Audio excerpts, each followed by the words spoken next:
Você pode olhar para o lado aí e dizer assim: você está no melhor lugar da terra. O melhor lugar da terra é a casa do Senhor. A casa do Pai. Não tem melhor lugar para você estar. Você está no lugar onde você pode ter a tua vida transformada, você pode ter a tua história mudada. Glória a Deus, porque você hoje acordou nesse domingo friozinho, né, de dezembro, aí daqui a pouco começa a nevar, né? Nós vamos ter aí um Natal de neve. A gente queria tanto ir para lá, né? Ele veio para cá. Então, já que a gente não foi lá para o norte, ele trouxe o frio para a gente, né? Mas amém. Queridos, enquanto a gente estava aqui no louvor, Deus colocava algo no meu coração. Eu me lembrei de um homem chamado Mefibosete. Com certeza você deve ter lido esse texto, falado sobre ele. Mefibosete, ele era filho de Jonatas. Jonatas era um amigo do coração de Davi. Mas Jonatas era filho de Saul. Saul, um rei bem complicadinho, né? Um cara que a Bíblia diz que ele teve o coração, ele era sem coração, ele não amava Deus, ele amava mais o status do que a Deus. E ele então ele perseguia Davi. Ele era um homem que queria matar Davi, porque Davi ia assumir o lugar, o trono dele, né? Isso foi falado na frente de todo mundo. Então ele falou: esse cara aí, né, vou matar ele. Mas a Bíblia conta que Saul morre numa situação bem complicada. O Jonatas também morre. Eles são numa batalha, né? E Davi escreve até uma canção: por que caíram os valentes? Por que aqueles homens caíram? Porque Davi, ainda que o rei o perseguisse, ele amava aquele rei. Ele sabia que a posição de autoridade não era dele, mas era Deus que tinha colocado. Então ele estava submisso não a Saul, mas a Deus. E o tempo foi passando, Davi assume o reinado, e ele se lembra de Jonatas, porque ele tinha uma aliança com Jonatas. E Jonatas disse: olha, o dia que você estiver no trono, lembra da minha família, lembra dos meus filhos, para que ele proteja os meus filhos. E no dia que Jonatas morreu, a esposa estava grávida, e quando eles souberam que Saul e Jonatas estavam mortos, a mulher já tinha nascido o bebê, lógico, né? Estava no colo da ama, e a ama saiu correndo com medo de que agora toda a família de Saul fosse morta pelo rei Davi. Ela então cai com esse menino cai no chão, e ele fica aleijado dos pés. E eles fogem com ele, né? E depois de muito tempo, Davi resolve abençoar a família de Jonatas, e encontra esse menino, esse homem já, chamado Mefibosete. E Mefibosete significa cão morto. Cão morto. Mefibosete então é trazido à presença do rei, tremendo de medo, achando que ele ia ser morto, porque ele fazia parte da família de Saul, e normalmente quando o rei assumia o lugar, ele matava toda a descendência do outro rei, para que não houvesse insurreição, né, para tomar aquele reinado. Ele chega na presença do rei, e o rei diz para ele assim: olha, eu vou ser bondoso com você. A partir de hoje, ele era mendigo, era pobre, estava tudo assim, porque tudo que ele tinha ele perdeu. E o rei traz ele para a mesa dele, diz para ele assim: Mefibosete, a partir de hoje você vai comer na minha mesa. Todos os dias da sua vida você vai se alimentar na minha mesa. Então Mefibosete é um homem que o nome dele significa cão morto, alguém pobre, um inimigo do rei, se transforma agora no amigo do rei. E assim como ele foi transformado no inimigo do rei, nós também éramos inimigos do rei. Nós também. A Bíblia diz que nós éramos inimigos de Deus, e Deus mesmo assim nos amou e nos trouxe para a mesa dele. Hoje você está sentado à mesa do rei, a despeito dos seus defeitos, das suas mazelas, das suas dificuldades. Deus te colocou à mesa, e Ele honrou você, Ele honrou sua família. Você hoje desfruta de um ambiente onde você pode ser amado, protegido, cuidado. E nesse ambiente que você é amado, protegido e cuidado, você recebe toda semana sementes. Você recebe provisão para sua casa. Você recebe provisão para sua família. E aí a ideia é que você volte para sua casa levando essas sementes, e essas sementes sejam plantadas, e lá você desfrute de bênçãos na tua casa.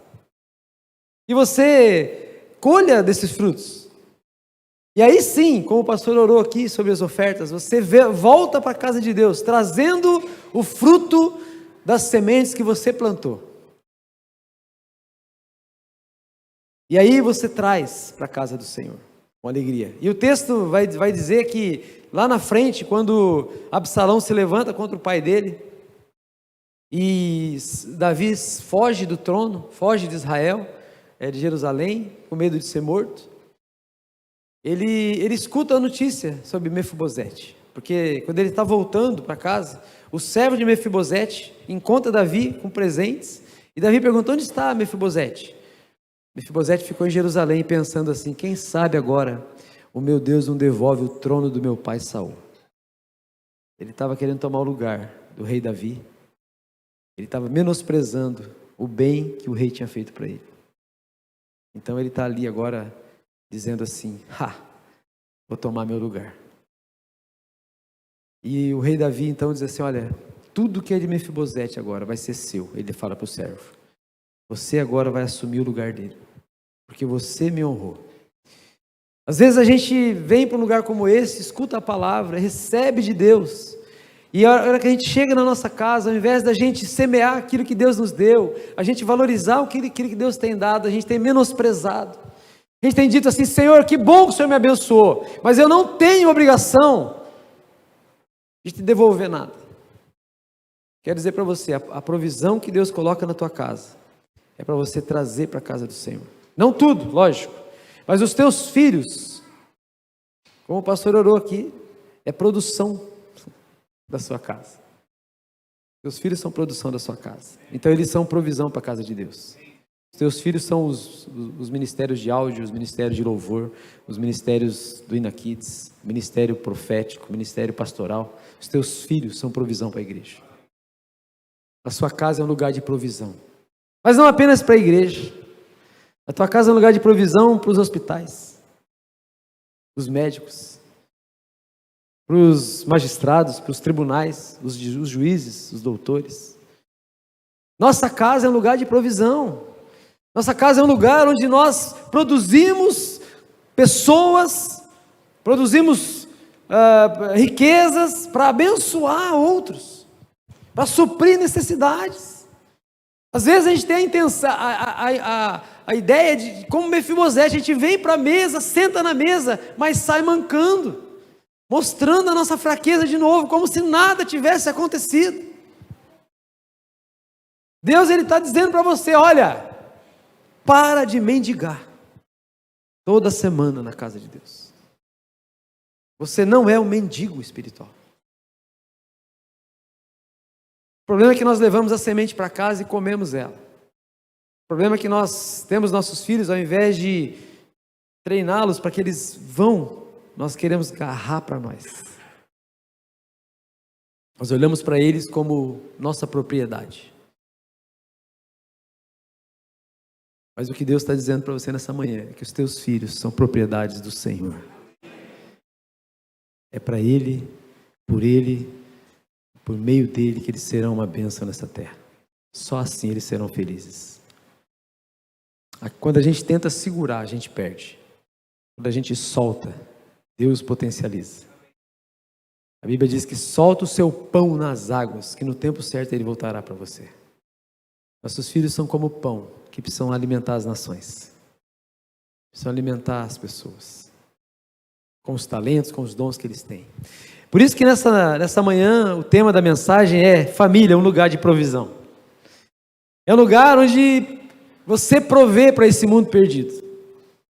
Existem muitos outros Mefibosetes por aí, perdidos, sem um lugar à mesa, que necessitam de provisão, que necessitam de alguém que se levante por eles, de alguém que está sendo abençoado, que está sendo suprido toda semana, que está recebendo sementes, que muitas vezes leva para casa, ao invés de plantar, come, e volta na outra semana para pegar mais semente. A Bíblia diz que a semente, que Deus dá provisão para quem produz, né, que dá comida para você, mas dá semente para quem planta. As sementes, elas são para ser plantadas, não são para ser comidas. A família é um lugar de provisão para nossas vidas, onde recebemos os recursos necessários para termos uma vida apontada para Deus e seus propósitos. Uma família centrada em Deus, se movendo através da igreja, com certeza é o cumprimento da missão de Deus. Queridos, é a promessa que Deus fez para Abraão. Deus disse a Abraão assim: Abraão, em você todas as famílias serão benditas. Todas. Então a bênção de Deus que chegou na tua casa nesses dias é por causa de Abraão. Em Abraão, todas as famílias seriam benditas. Então, de família em família, a igreja vem abençoando a terra, transformando a terra. Você sabe que o nosso país hoje, ele só não fracassou ainda por causa da igreja. Por causa da igreja. Falei domingo passado, eu preguei domingo na igreja, que quando você traz seu dízimo aqui, para a igreja, você está santificando o dinheiro do Brasil. Está santificando o real, você está trazendo para o altar. E o altar é um lugar de santificação. Talvez o dinheiro que você está no teu bolso aí, os duzentão, estava na boca de um sapo e você nem sabe. Talvez é fruto do tráfico, é fruto de alguém que fez uma macumba. Alguém que de repente você recebeu do teu patrão e o seu patrão não cumpre as coisas que tem que cumprir, não paga os impostos, ele rouba, ele mente. E você recebe esse dinheiro injusto, mas você traz ele para o altar. Uma parte dele você consagra ele. Quando ele volta para sua mão, ele está abençoado. Quando ele vai para a padaria, está abençoado. Quando ele vai para o mercado, ele está abençoado. Quando ele vai para onde ele for, ele está abençoado. Então nós estamos abençoando o dinheiro do Brasil. E na tua família não é diferente. Você está abençoando a escola que o teu filho vai, porque teu filho é alguém que santifica aquele lugar, porque ele está no altar. Ele santifica. Então, destruir a família que Deus instituiu significa amaldiçoar a terra. E contra aquilo que Deus estabeleceu como família significa dizer assim: nós não queremos que essa terra seja abençoada, nós queremos que ela seja devastada, nós queremos que o clima mesmo seja transformado, nós queremos tufões, queremos maremotos, queremos destruição. Quando ele fala que vai destruir a família, porque a Bíblia diz que as famílias abençoam a terra. Eu sempre falo tem gente que fala assim: ah, não, meu filho, ele quer ser veterinário, ele quer ser, não sei o que, ele quer ser vegano, porque ele não quer matar os animaizinhos, né? Amém. O cara não quer comer carne? Sobra mais para nós, né? Os carnívoros.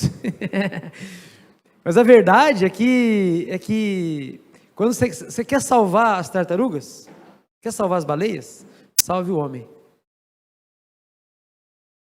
Salve o homem.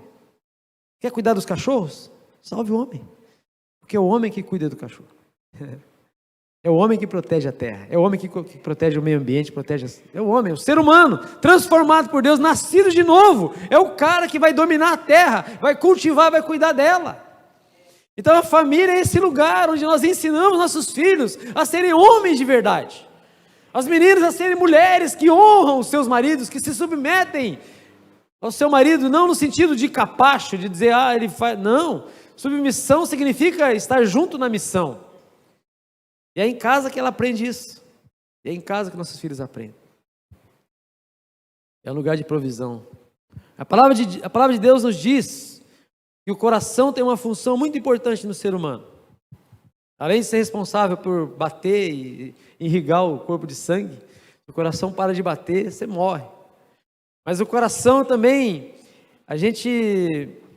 ele é chamado no livro de Provérbios, né, como um lugar de proteção, um lugar que deve ser guardado. Então Provérbios 4, 23 diz assim: sobre tudo que se deve guardar, guarda o coração, porque dele procedem as fontes de vida. O coração, ele é um lugar onde que é a sua mente, aquilo que você pensa.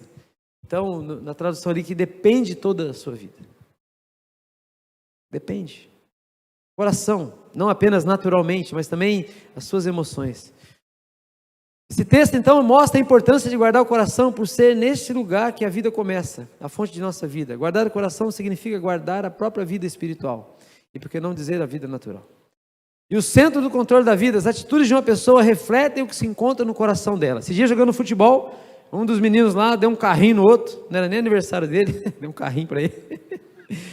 O cara levantou e soltou um palavrão. O cara falou: rapaz, perdão, escapou. Falou: não escapou não, irmão, transbordou. A boca fala do que está cheio o coração. E na pressão do futebol, você revela o teu coração. O coração, ele é Ele é o centro da nossa vida. Em última análise, o coração pode ser comparado com um depósito de coisas boas ou ruins. E a pessoa lança a mão durante sua jornada, conforme nós vemos em Lucas 6:45. O homem bom tira coisas boas do bom tesouro que está em seu coração. E o homem mau tira coisas... Eu vou ler ali que está diferente, né? O homem bom tira coisas boas do bom tesouro que está em seu coração. E o homem mau tira coisas más do mal que está em seu coração. Porque a sua boca fala do que está cheio o coração. Então, se uma torneira estiver vazando água suja, você vai lá e compra uma torneira de ouro. Resolve o problema? O problema não é a torneira, o problema é a caixa d'água. Se você não lavar a caixa d'água, não vai sair água limpa. E o coração é a nossa caixa d'água. Então, o que sai da nossa língua é o que está no nosso coração. Do bom tesouro ou do mau tesouro. Então, o coração é um lugar onde você deposita ali coisas boas ou ruins. E os nossos filhos estão na nossa casa, tudo aquilo que eles aprendem, toda a provisão que eles vão ter ao longo da vida, vai ser recebido dentro da casa deles. Dos pais, dos avós, dos tios, das tias. E também da igreja. Então, o coração da gente é como um depósito, como uma despensa que eu lanço mão na necessidade. Na crise eu lanço mão do meu coração. Se no meu coração não tem nada além de reclamar, numa crise eu vou fazer o quê? Louvar a Deus? Não, eu vou reclamar. Porque no meu coração estão os meus recursos que eu preciso. A história de José, eu queria ler com vocês a história de José. José é um exemplo de alguém que recebeu depósitos em seu coração e pôde lançar a mão em momentos de crise. Você não sabe onde seu filho, sua filha estará amanhã. Você não sabe também onde a sua família estará amanhã. Se você amanhã vai poder vir para a igreja. Você vai poder se reunir. Teve uns anos atrás, que de repente me pediram a gente vir para a igreja. Nós tivemos que nos alimentar daquilo que estava no nosso coração. E muitos não voltaram. Muitos não voltaram para a casa de Deus. Aí você vai dizer assim, talvez ele encontrou uma coisa melhor para fazer. Exatamente isso. O coração dele não estava onde deveria estar. E quando a crise veio, o coração dele apontou para onde estava. Porque a Bíblia diz que aonde está o seu tesouro, aí está o seu coração. O tesouro dele não estava na casa do Senhor. Então a história de José é assim, filho de Raquel, foi o filho que Jacó mais amou. Eu não vou ler toda a história, mas eu vou dar para vocês aqui um contexto de quem é José. Filho de Raquel, foi o filho que Jacó mais amou e investiu. Seu pai fez distinção entre ele e seus irmãos, dando-lhe uma túnica colorida. Contava a seu pai o que seus irmãos faziam de errado, por isso os irmãos o odiavam. Era o fofoqueiro da família. Teve sonhos proféticos sobre seu futuro, por isso seus irmãos o odiaram ainda mais. Seus irmãos tentaram matá-lo, mas por intervenção de um dos irmãos, venderam como escravo, e ele foi levado ao Egito. No Egito, mesmo longe da casa de Deus, Deus o fez prosperar na casa do capitão da guarda, e este também prosperou por causa dele. Foi acusado injustamente de assédio sexual da mulher de Potifar e foi condenado à prisão. Na prisão serviu ao carcereiro, bem como aos prisioneiros. Interpretou os sonhos dos dois condenados pelo faraó, o ex-copeiro e o ex-padeiro, e os sonhos se realizaram conforme ele previu. O faraó sonha e fica incomodado por não entender o significado e ninguém consegue interpretar. O copeiro se lembra que José interpretou seu sonho e conta a faraó que o manda chamar. José conta a faraó que Deus o estava avisando sobre o que aconteceria no futuro. José é estabelecido governador sobre todo o Egito e ele realiza o que havia orientado a faraó a fazer. Na época da fome, seus irmãos vão até o Egito comprar comida, mas não reconhecem José. José testa seus irmãos e depois se revela para eles, para que eles pudessem vir ao Egito com toda a família de seu pai Jacó, Israel. José recebe seu pai e toda a sua parentela e os coloca na melhor terra do Egito. Depois da morte de seu pai, seus irmãos ficam com medo de José se vingar deles, mas José declara que foi Deus que o enviou à frente para a preservação da vida do povo de Deus. Olha que coisa, a vida desse homem. Vendido como escravo pelos irmãos, Deus, na verdade, estava o enviando à frente. porque viria uma fome sobre toda a terra. E ele é levado à frente para quê? Para cuidar da família dele, para guardar provisão para os seus pais, porque dentro do coração de José havia provisão para os dias maus. Eu quero fazer aqui um paralelo, né? Em Gênesis 41, 25, 27, Faraó tem um sonho, né? Falei aqui que o Faraó sonhou, ele teve um sonho lá, ele sonhou que tinha 7 vacas Angus, bem gordas, 7 vacas Wagyu, né? Aquela carne bem marmorizada, maravilhosas. E ele está ali vendo aquelas vacas, de repente aparece 7 vacas, vaca louca, magrela, seca, esturricada. E essas vacas magrelas engolem as vacas gordas e não engordam. Ele acorda daquele sonho, daí ele tem outro sonho, ele sonha que 7 espigas de trigo lindas, maravilhosas, e depois 7 espigas de trigo secas, engolem as 7 espigas gordas. E ele está ali querendo saber o sonho, e então ele pergunta para José. E José então interpreta o sonho. José olha para ele, então o faraó fala para José o sonho, e José disse-lhe, no 25, 27, 41, 25, 27. Deus revelou a Faraó o que ele está para fazer.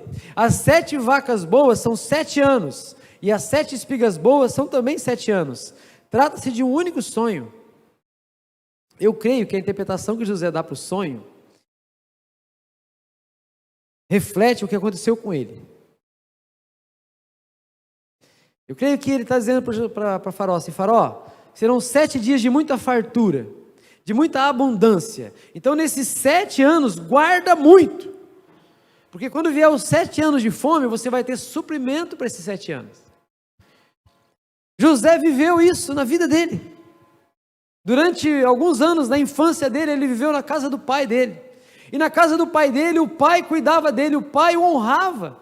O pai supriu necessidades emocionais que aquele menino tinha durante os anos de fartura. Você sabe que os anos iniciais de uma criança, tem uma estatística que diz assim, que a pessoa que se converte até os 14 anos, quem é que se converteu antes dos 14 anos de idade? A maioria acima dos 14 anos. Mas tem uma estatística que diz assim, as pessoas que se convertem acima dos 14 anos, dos que permanecem na igreja, firmes, apenas 4%. Isso foi feito nos Estados Unidos. No Brasil talvez um diferencial outro, mas 4% dessas pessoas que se convertem depois dos 14 anos permanecem na igreja. E dos que se convertem antes dos 14, 34%. Você que investe na Bolsa de Valores aí, qual investimento você faria aí? Nos 4% ou nos 34%? A gente investe ainda, continua investindo em famílias, em pessoas mais velhas, nós vamos atrás delas, nós vamos pregar o evangelho para elas. Mas a verdade é que é muito mais fácil uma pessoa abaixo dos 14 anos receber a palavra, por quê? Porque é um coração fértil, é um coração que recebe as coisas e ali frutifica muito mais fácil. Uma criança, tudo que você ensina para ela, ela aprende. Você ensina louvor, ela aprende, você ensina a palavra, ela aprende, você ensina coisa ruim, ela aprende também. Você aprende a dançar na casa de Deus, ele aprende. Se ensinar a dançar a boquinha da garrafa, ele vai dançar também. Ontem a gente estava ali no restaurante, a filhinha dele assim, chegou, estava tocando uma música sertaneja, ela levantou a mão assim. Porque ela está sempre na casa de Deus, ela está levantando a mão, adorando o Senhor, para ela não faz distinção ali. Por quê? Porque o coração é fértil, recebe, ela aprende muito do que ela vê. Então, nos tempos de muita fartura, é tempo de semear muito. Por isso que nós temos que semear na vida dos nossos filhos, ensinar o caminho que eles devem andar. Então, existe uma teoria da janela 7,14, que nesse tempo é um momento melhor para ter suprimentos emocionais e espirituais na vida da criança. Por isso que é importante a criança estudar nessa época, porque é a época que ela aprende mais fácil. Para a criança aprender inglês, é muito mais fácil ela aprender, a criança, do que o adulto. Para a gente, bate a cabeça, olha que ela não entende aquilo, mas a criança, ela aprende fácil. Aprende assistindo um vídeo, aprende fácil. Então é um coração fértil, é um coração que é uma terra boa. Eu gosto sempre de dizer que a parábola do semeador, ela, além de falar de vários corações, eu imagino que seja um coração só.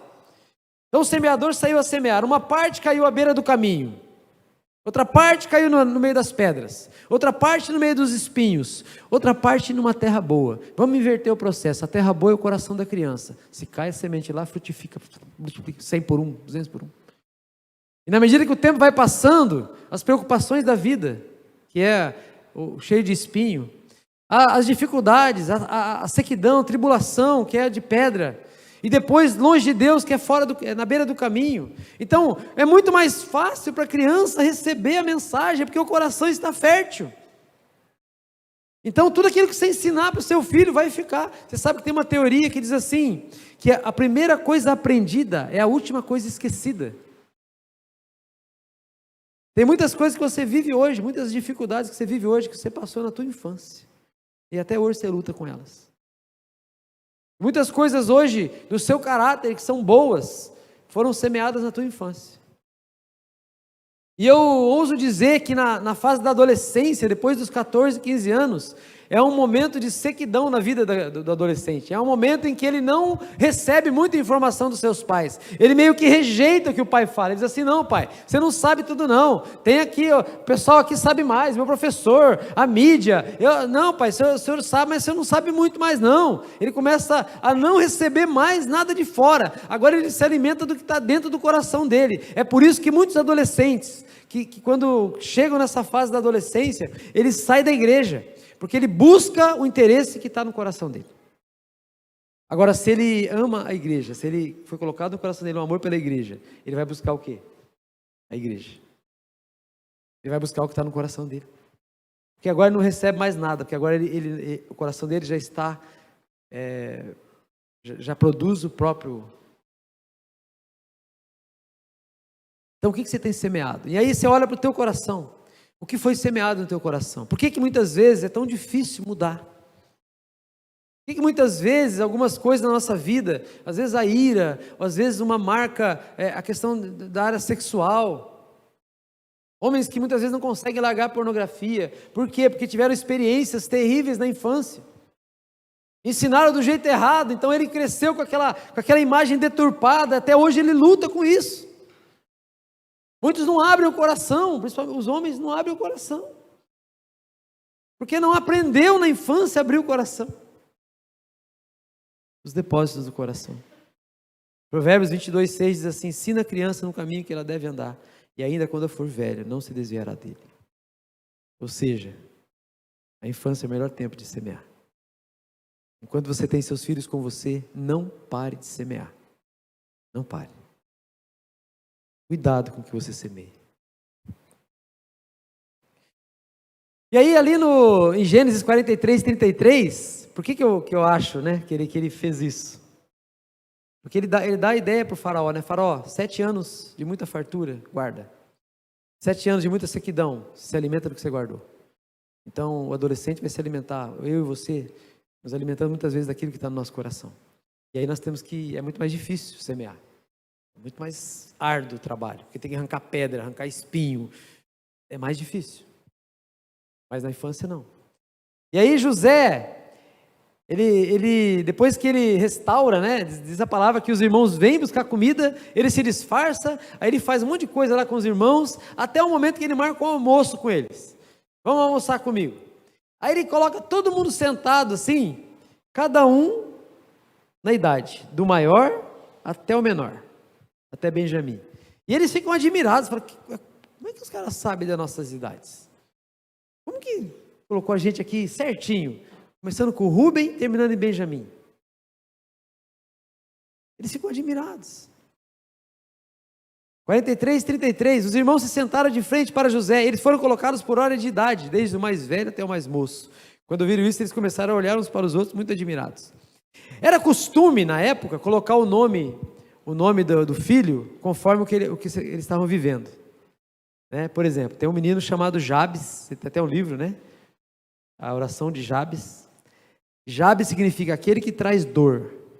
Não sei, talvez ele tenha nascido sentado, uma situação ali, trouxe muita dor para a mãe dele. E porque ele trouxe dor, o nome dele é o que traz dor. Olha que delícia. Ô, o que traz dor, vem cá. Imagina, o cara nasceu, a mãe tinha acabado de ouvir uma fofoca. É o fofoqueiro. Ô, fofoqueiro, vem aqui. O que ele vai ser? Um fofoqueiro. Porque você está declarando fofoqueiro. Você traz dor, você traz dor, você traz dor, você traz dor. O que vai pensar? Vai trazer dor. Vai trazer dor. Estudos científicos de neurociência, mais novos, dizem que muitas das coisas que você produz na tua mente, muitas ideias que você produz, são aquilo que você mesmo disse para você. E você acreditou nelas. Quando você fala assim, eu não valho nada, eu não valho nada, eu não consigo, eu não posso, a tua mente acredita. E você não vale nada, você não consegue, você não pode. Não estou falando de pensamento positivo, PNL, nada disso. Estou falando da palavra de Deus, que a palavra de Deus diz que você é mais do que vencedor. A palavra de Deus diz que você é filho de Deus, amado, protegido, você é como a menina dos olhos dele.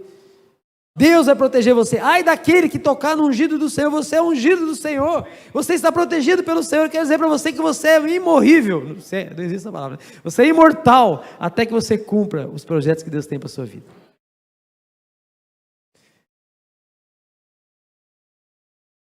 Então era costume colocar o nome dos filhos conforme o momento. Então eu quero relacionar a provisão que José recebe no coração dele, que o ajudou lá no Egito, com o nome dos irmãos dele. Então o primeiro nome do irmão de José era Rúben. Rúben significa eis um filho. Filho. Filho. Quando alguém olha para você e fala, você é meu filho. O que eu estou dizendo para você? Você tem meu DNA. Você tem minha identidade. Você é meu e eu sou teu. Filho, identidade. Nossos filhos precisam ter uma identidade curada, sarada. Você sabe que a maior crise na adolescência hoje é de identidade. Eu não sei se eu sou homem, se eu sou mulher. Eu não sei se eu sou feliz, se eu sou triste. Eu não sei. Eu não sei de onde eu vim, como diz o mineiro, né? Não sei de onde eu vim, de onde eu tô, para onde eu vou. Não sei. Crise de identidade.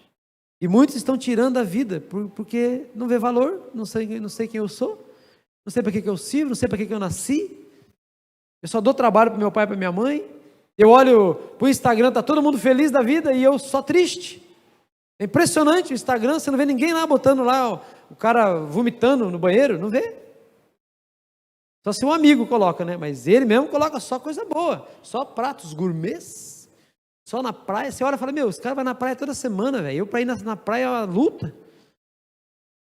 Você olha no Instagram, o cara não tem uma ruga, rostinho, boquinha vermelha. É o filtro Gustavo Lima. Já coloquei esse filtro aí já. A pele, maçãzinha do rosto assim, vermelhinha. Coisa chique demais. Some todas as rugas. Quando você encontra a pessoa, você descobre a verdade. A pessoa é instagramável.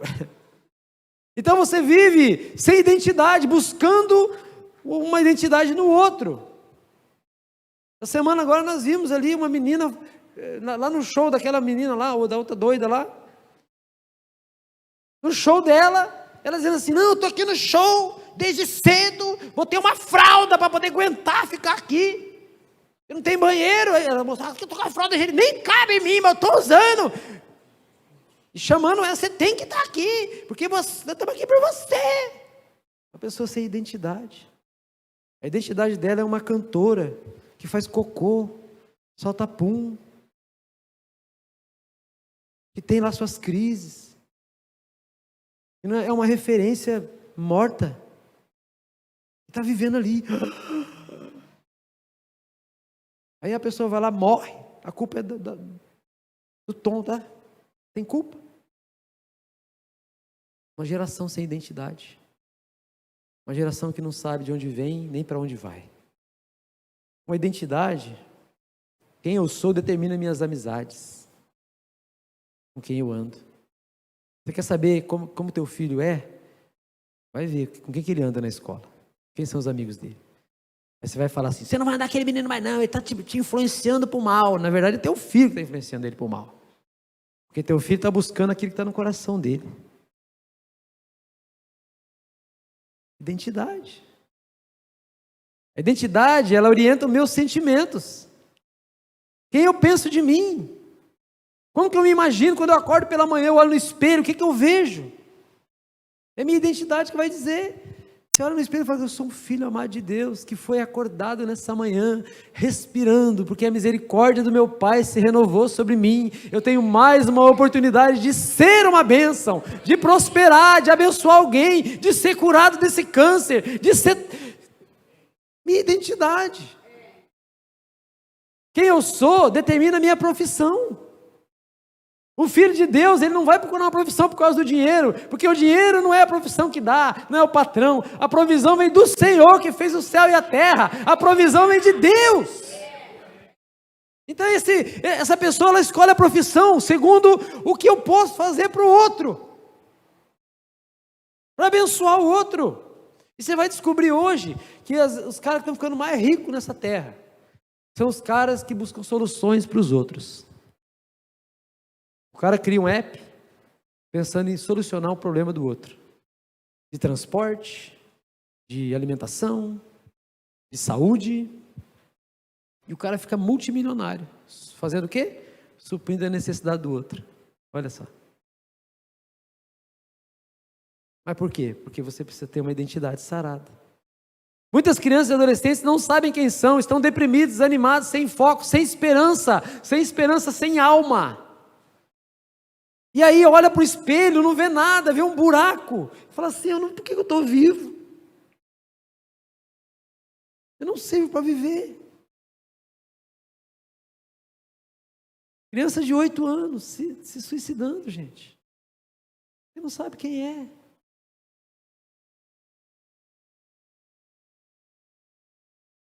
Quem tem identidade sabe para onde voltar, mesmo quando faz coisa errada. Quem tem identidade sabe que existe a casa do pai sempre para ele. Tem a história de um menino que morava com o pai. O menino morava com o pai morava com o menino. Eles se davam tão bem. Todo mundo falava bem deles naquela cidade.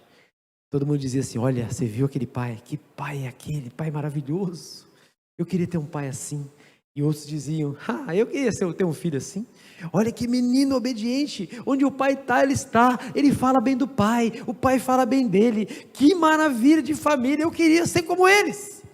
E eles moravam numa casa azul, perto de uma cidadezinha pequena, né, que passava assim, vinha a linha do trem, passava por uma ponte, aí tinha um milharal, aí na curva do trem, ficava aquela casa azul, onde morava o pai e o filho.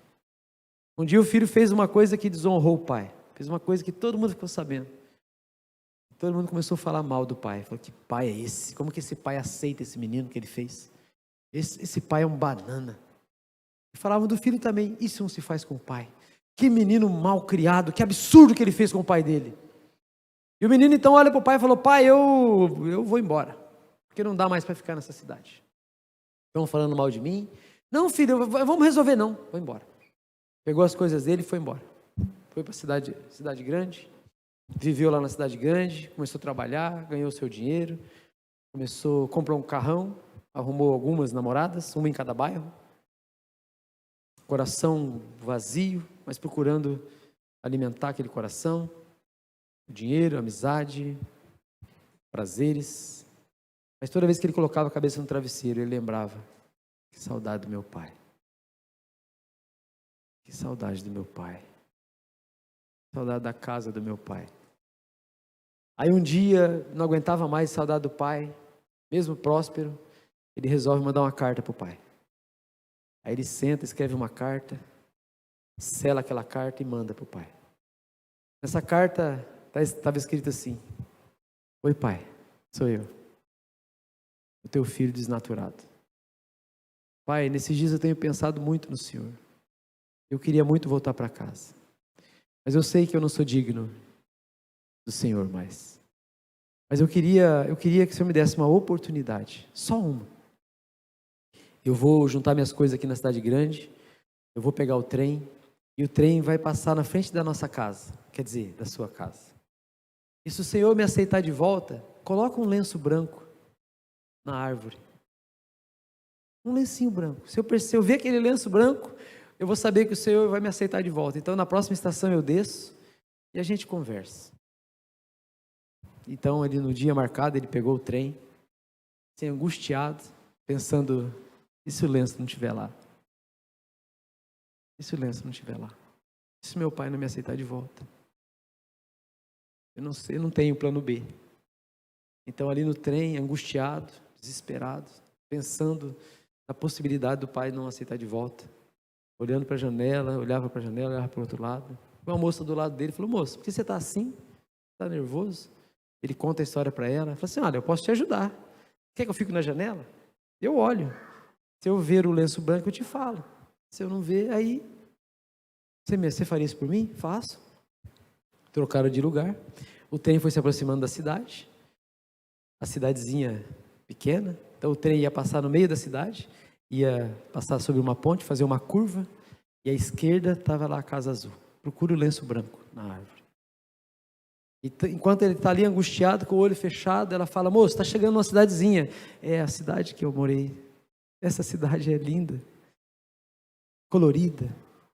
É a cidade da minha infância. Fala: moço, fica tranquilo, estou olhando aqui para você. Dentro da cidade, a cidade é linda mesmo, moço. Muito bonito aqui, hein? Olha só a estação, que legal. Mas presta atenção, moça, vamos sair da cidade, vamos passar numa ponte, tem uma curva, daí do lado esquerdo tem uma casa, você não pode perder, o trem pode passar rápido demais, você não consegue ver o lenço, presta atenção, pode ser um lenço bem pequenininho ali na árvore. E aí, o trem passou pela ponte, o milharal, e ela: moço, está chegando, moço. Ai, moça, pelo amor de Deus. Pelo amor de Deus, moça, olha para mim. Olha direito, moça, quem sabe não está mais embaixo, mais em cima, olha a árvore.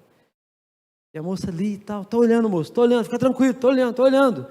Aí, quando passou perto da casa, ele: moça, e aí? Você está vendo o lenço? Olha direito, talvez seja bem pequenininho. Ela disse: moço, não estou vendo o lenço não. Eu sabia. Não estou vendo o lenço não, moço, eu estou vendo um lençol inteiro cobrindo a árvore, a casa pintada de branco e um homem todo de branco do lado de fora gritando: meu filho, eu te amo. A identidade te faz voltar para a casa do teu pai verdadeiro. Você sabe, eu falei para as crianças ontem, né? Falei: se você morresse hoje, né, Pedro? Para onde você iria? Aí ele falou assim: alguns falaram assim: não sei, eu acho que é para o céu. Falei para eles assim: você está como alguém que está no aeroporto. Você está no aeroporto. Essa terra aqui é um aeroporto. É estação, não é sua casa. Nós estamos esperando o avião chegar para a gente ir para a nossa casa. Sabe por quê? Nós temos uma identidade. O nosso pai se chama Deus, Yahvé. E um dia ele vem, através do filho dele, nos buscar para morar na casa dele. Mas a identidade, qual é a sua identidade? Quem você é? A família pode, deve suprir essa necessidade humana, que é ter uma identidade clara, é ter o seu nome, é saber quem é, por que acorda, por que vai fazer, qual é o destino. José teve 2 sonhos a respeito do seu futuro. José sonhou, é como se Deus tivesse aberto o livro e falado: José, é nisso que você vai se tornar. Você vai ser alguém que vai governar, você vai ser alguém que vai fazer diferença. Não negocie a sua vida, não negocie os seus princípios. Não abra mão desse sonho que eu estou te dando. Ontem os pais escreveram palavras proféticas para os filhos aqui. É como se você abrisse o livro para eles dizendo: filho, é nisso que você vai se tornar. Não negocie os seus valores. Não abra mão dos seus valores por um momento de prazer. Não faça isso. A família é o lugar da provisão da nossa identidade. Pai e mãe, uma dupla perfeita para formar uma identidade no menino e na menina. A dupla perfeita. Mas eu sou eu sozinha com os meus filhos. Você tem a igreja para te ajudar. Na igreja tem paternidade. A igreja você recebe paternidade. Ah, mas eu nunca fui ser pai, não sei ser pai. Meu pai me abandonou, meu pai não colocou uma identidade em mim. Eu não tenho uma identidade clara. Você pode ter, porque você está numa casa que é um lugar de provisão para a sua vida, para o seu coração. O segundo irmão era Simeão. Simeão significa ouvir, ouvindo. Gênesis, no 39, 7, 12, José era atraente e de boa aparência. Depois de certo tempo, a mulher do seu senhor começou a cobiçá-lo e convidou: venha, deite-se comigo. Mas ele se recusou e lhe disse: meu senhor não se preocupa com coisa alguma na sua casa, e tudo o que tem deixou aos meus cuidados. Ninguém desta casa está acima de mim, e nada me negou, a não ser a senhora, porque é mulher dele. Como poderia eu então cometer algo tão perverso e pecar contra Deus? Assim, embora ela insistisse com José, dia após dia ele se recusava a deitar-se com ela e evitava ficar perto dela. Um dia ele entrou na casa para fazer suas tarefas e nenhum dos empregados ali se encontrava. Ela o agarrou pelo manto e voltou a convidá-lo: vamos, deite-se comigo. Mas ele fugiu de casa, deixando o manto na mão dela. Gente, se você está passando na rua e você vê um cara pelado pulando da casa do vizinho, você fala: ó, o carteiro, rapaz, vai entregar a carta e está indo embora. O que você imagina? Um homem nu pulando da casa. José fugir daquela mulher foi pior do que se ele ficasse. Se ele ficasse, gente, o pastor dele não estava lá, o pai dele não estava lá, o patrão dele não estava lá, ninguém estava lá, e ele estava ali, uma mulher cheirosa, mexendo com ele, querendo ele. Ele olha e fala assim: não. Por que ele falou não? Porque ele sabia quem que ele ouvia. Ele sabia que ele ouvia algo que marcava a vida dele. Ele ouvia alguém que tinha autoridade sobre ele. O que aquela mulher falava não era importante para ele. Ele ouvia. E ele fala: eu não posso pecar contra Deus e nem contra o meu patrão. Ou seja, contra alguém que eu não vejo e contra alguém que eu vejo. Eu presto conta para quem eu vejo. Você sabe, a igreja é um lugar onde nós podemos compartilhar nossa vida, onde é um lugar seguro que eu posso abrir meu coração, contar minhas dificuldades, porque ali eu recebo ajuda, eu não vou ser julgado. Sabe, às vezes a gente vive num ambiente assim: eu vou escutar o que o governo está falando, o que os economistas estão falando, eu vou escutar o que todo mundo fala, mas eu não ouço o que Deus está falando. Quem que você ouve? José aqui, ele tinha a oportunidade de subir na carreira. Ele já tinha o coração do patrão. Se você já trabalhou em empresa que tem o chefe, o dono da empresa e a mulher, você sabe que é a mulher que manda. É ou não é? É ela que decide lá. Ela manda embora, manda contratar. Não gostei desse cara, não. Dispensa. Mas ele é bom, né? Ele não fica com a cara dele. Ele ia subir de cargo. Ele ia ser promovido. Pronto, acabou agora. Meu, que oportunidade. Não posso, agora eu estou feito. O patrão já deu tudo na minha mão. Agora essa mulher, acabou. Um jovem, cheio de hormônio. Pronto. Por que não deitou? Porque, gente, você pode pensar assim, né? Não, José fugiu, porque senão ele ia ela ia agarrar ele. Não, gente, ele fugiu porque ele ia agarrar ela. Ele sabia do coração dele. Os hormônios dele começaram a pular, a borbulhar. Mas um dia, Deus abriu o livro para ele e mostrou o destino dele. E ele pensou assim: o que Deus me falou, eu não posso perder. Não é tolo aquele que abre mão daquilo que ele não pode reter para ganhar o que ele não pode perder. Não é tolo o que abre mão daquilo que ele não pode reter para ganhar o que ele não pode perder. Talvez, quem sabe, você está sendo assediado nesses dias. Talvez, quem sabe, você está sendo... Alguém está tentando dar uma proposta boa para você, que vai levantar a tua carreira, que vai facilitar a tua vida, é um atalho. Mas eu quero dizer para você, é melhor você abrir mão disso do que perder o teu destino. É muito melhor. Porque você está no aeroporto. No aeroporto você não constrói nada. No aeroporto você não fica com nada ali. Quando você entra no avião, você só leva a tua malinha. E tem peso ainda, né? Não é tudo. Você só leva 23 quilos, dependendo da situação. Perigoso até o seu desodorante ficar para trás. Porque tem mais do que a quantidade de líquido. José não se vendeu por um momento de prazer, nem por mais poder. Ele aprendeu a submeter a sua vida a Deus e também a uma autoridade visível. É por isso que tem igreja, sabia? A igreja é um lugar onde nós prestamos conta um para os outros. Porque uma coisa é você falar assim, não, Deus conhece meu coração. Deus sabe que não tinha como fugir daquela mulher. Porque se a mulher estava lá, porque foi Deus que colocou, não é possível. Aquele menino, eu amo outro menino. Aí você fala assim, mas por que não, gente? Olha, Deus me ama. Deus é amor. Se Ele colocou esse amor no meu coração, é legítimo. Como se o amor de Deus tivesse a ver com o amor fraternal.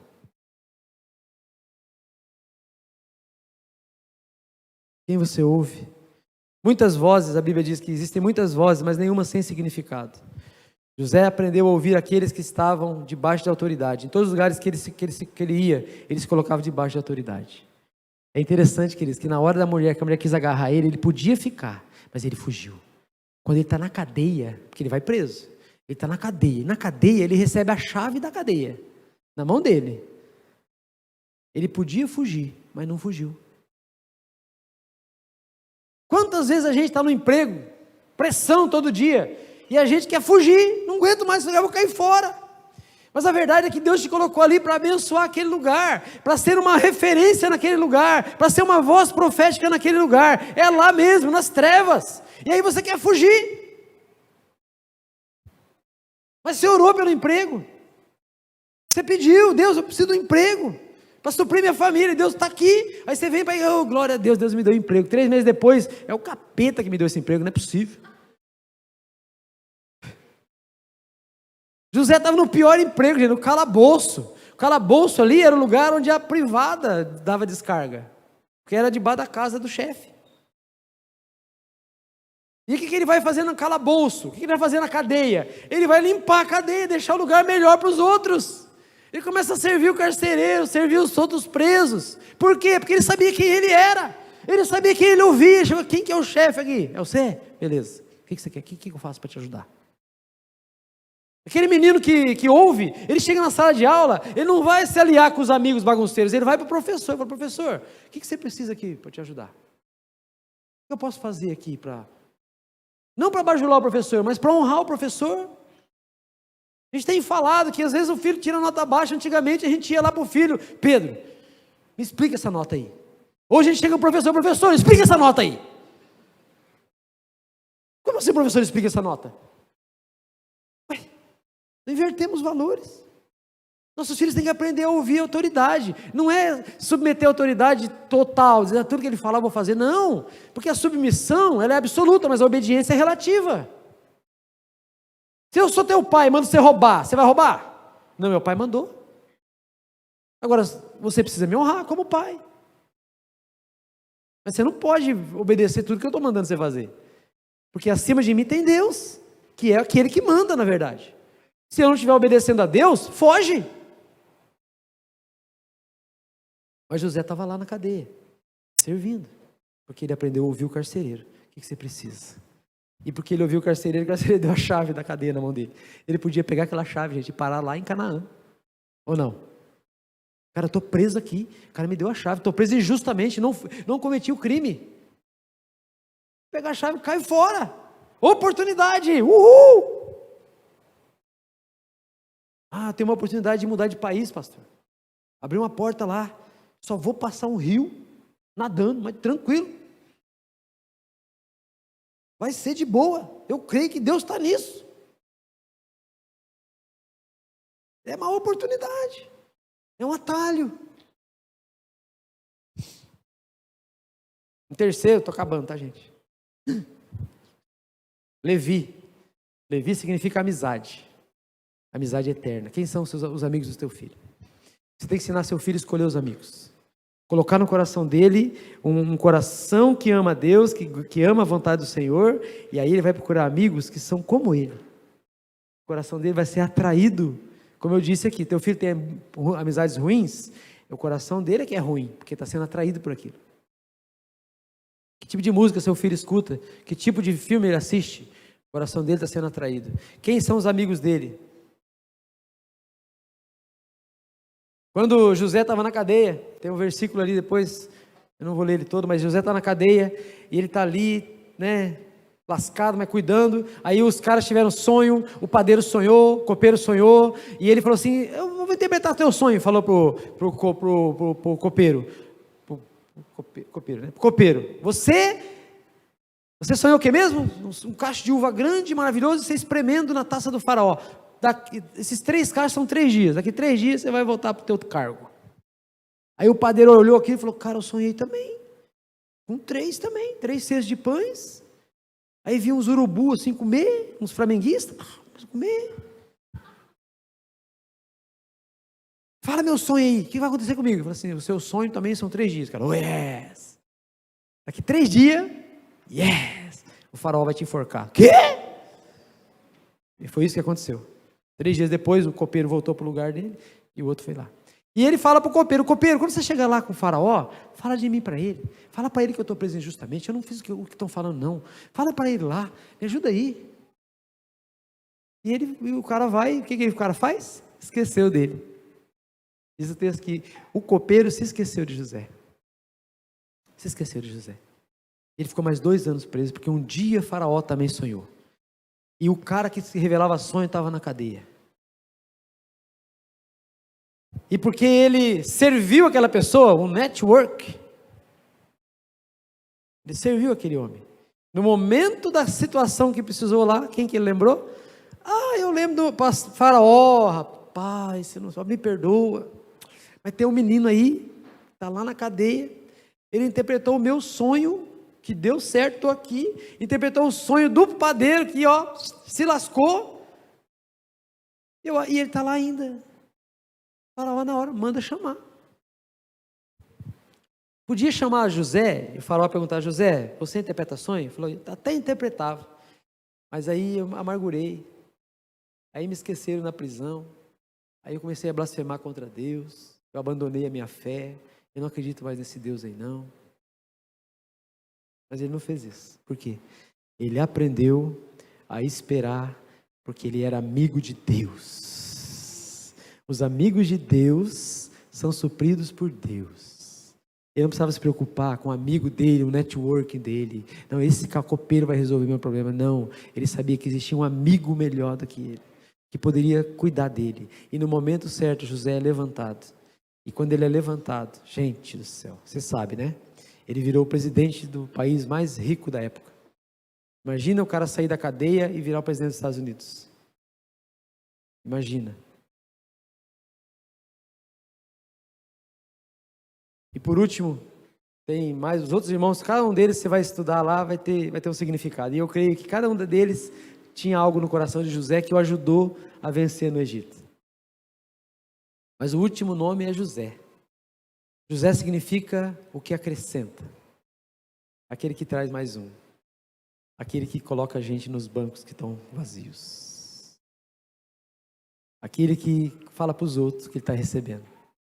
Aquele que fala para os outros assim. Você sabe o que é evangelismo? Evangelismo é o mendigo falando para outro mendigo onde tem pão. E a casa de Deus é a casa do pão. É Belém. A casa do pão, onde as pessoas são alimentadas, são supridas, são cuidadas, são amadas, são aceitas como elas são. E Deus transforma elas do jeito que Deus quer transformar. Mas elas são aceitas, sem acepção de pessoas.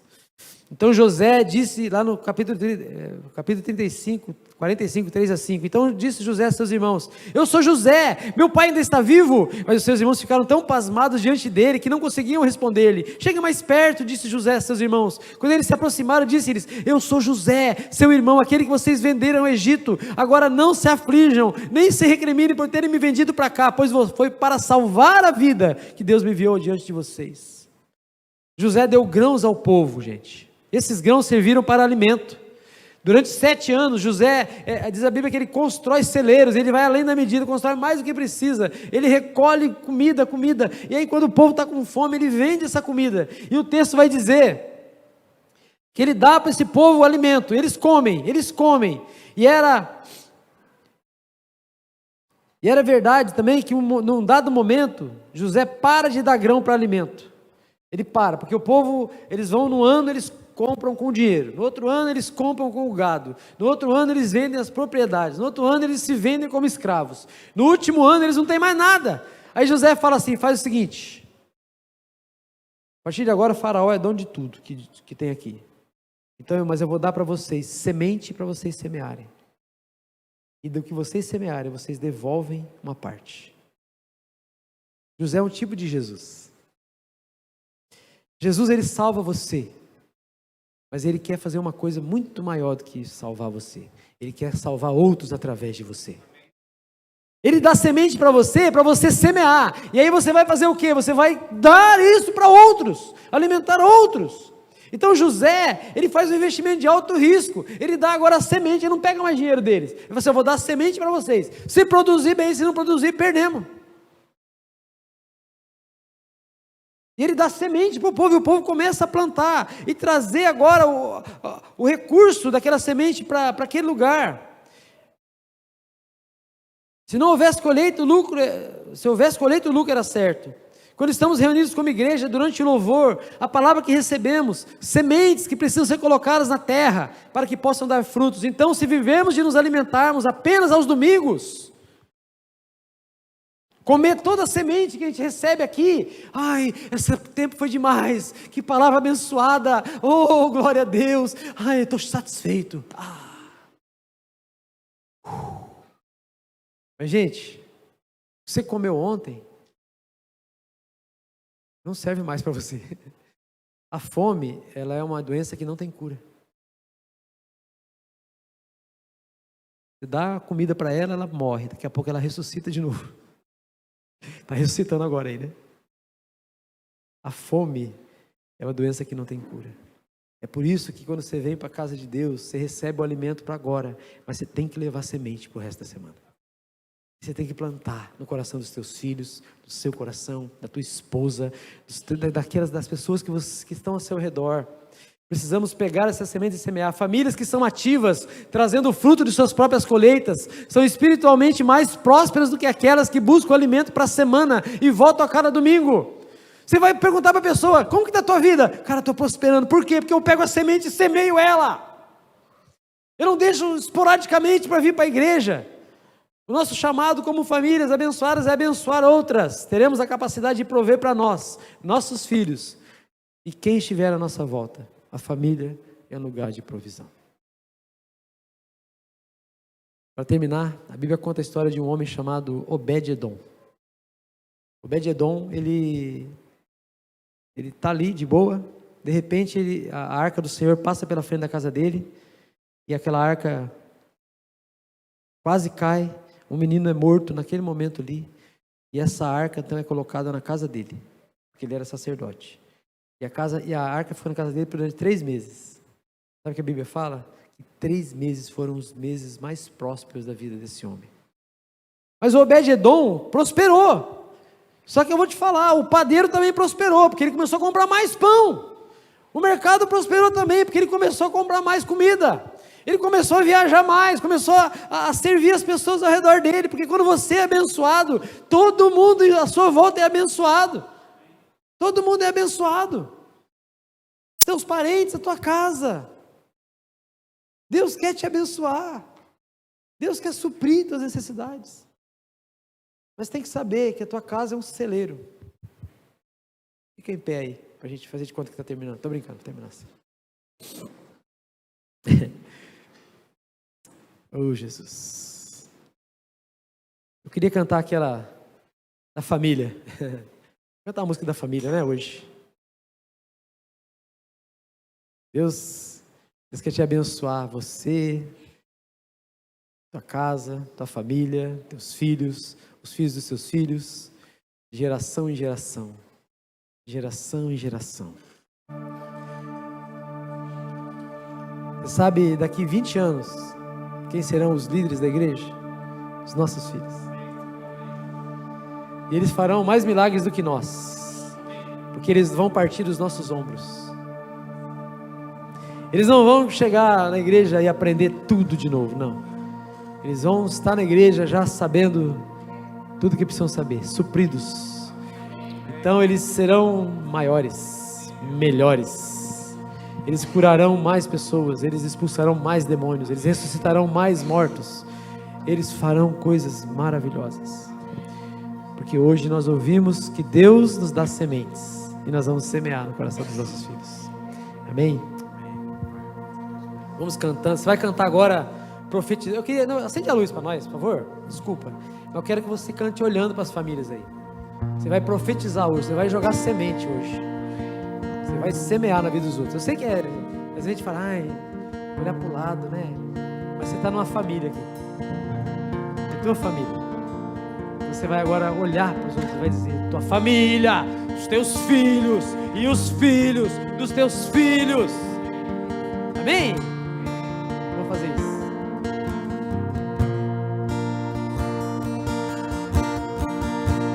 Que o Senhor te abençoe e faça brilhar o seu rosto em ti, que conceda sua graça e te dê paz.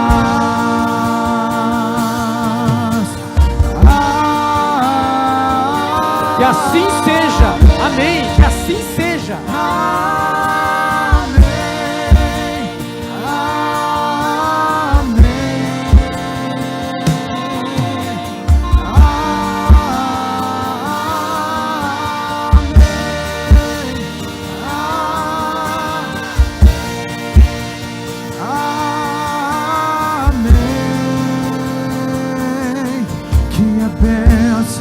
Se derrame até 1000 gerações, tua família e teus filhos e os filhos dos teus filhos. Que a bênção se derrame até 1000 gerações, tua família e teus filhos e os filhos. Que a bênção se derrame até 1000 gerações, tua família e teus filhos e os filhos. Tua presença te acompanhe por detrás, por diante, do teu lado e em ti.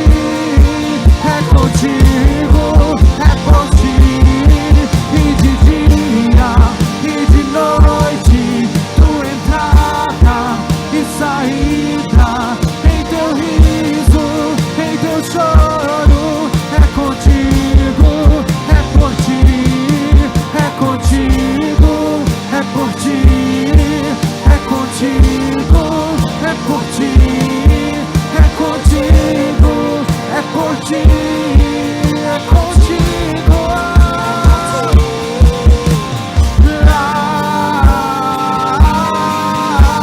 Amém.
Aplauda o Senhor.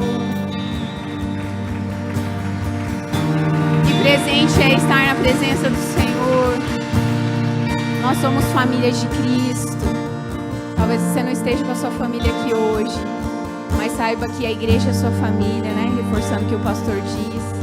Você não está sozinho, você está com o Senhor, você está com a igreja, você está em família, na família, né? Que você receba essa porção, né? E nós profetizamos que em breve, né? Você terá uma casa cheia, né? Eu já fui para a igreja algumas vezes sozinha, eu sei que é difícil, né? Quando eu era solteira, longe dos meus pais, em uma terra distante, senti as dores de José. Se você sente as dores de José, saiba que o Senhor te abraça também nessa manhã. Que bom estar em família. Quantos foram abençoados? Glória a Deus. Vamos aplaudir a vida dos nossos pastores. Vamos honrar a vida dos nossos pastores queridos. Vamos orar, vamos encerrar. Depois eu quero falar um pouquinho, não vai não, que eu quero falar um pouquinho sobre um livro. Pai, nessa manhã nós adoramos o Teu nome, bendizemos a Ti, Senhor, pela Tua palavra, Senhor. Ela tem nos transformado numa medida tão extraordinária. Senhor, obrigado pelas sementes liberadas nesse altar, nessa manhã, nesses dias, Pai, de pais e filhos.